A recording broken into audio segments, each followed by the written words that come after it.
తిప్పి ఇంకా చేసినా కానీ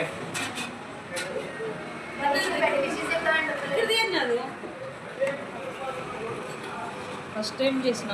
చిచి ఫస్ట్ టైం కాదు సెకండ్ టైం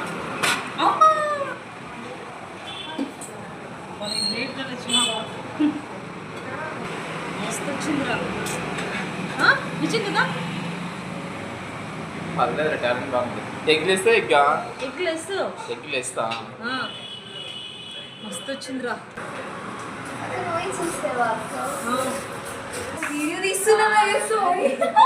నువ్వు వెళ్ళైపోతావు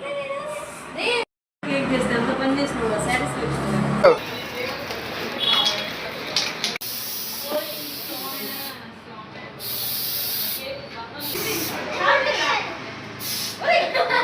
నిన్న శనివారం మావి పుట్టినరోజు ఎగ్ లేకుండా కేక్ ఇంట్లోనే రెడీ చేసిన కేక్ కట్ చేసేటప్పుడు మా లచ్చిగండి కూడా పిలిచిన రారా నేను కేక్ చేసిన అని నా మీద నమ్మకం లేక వాడు కూడా ఒక కేక్ తీసుకొని వచ్చిండు ఇక్కడ చూసిండ్రా మా వాడు నా కేక్ తిని ఏ ఎక్స్ప్రెషన్ ఇచ్చిండు హాస్టల్లో కూడా అమ్మాయిలు ఎవరూ లేరు ఎందుకంటే ఇక్కడ తెలంగాణలో ఎలక్షన్స్ కదా అందుకని అందరు ఇంటికి వెళ్ళిపోయినరు అందుకనే సింపుల్ గా ఇట్టా లేదంటే ఇంకొంచెం ఉండేది బెటర్ గా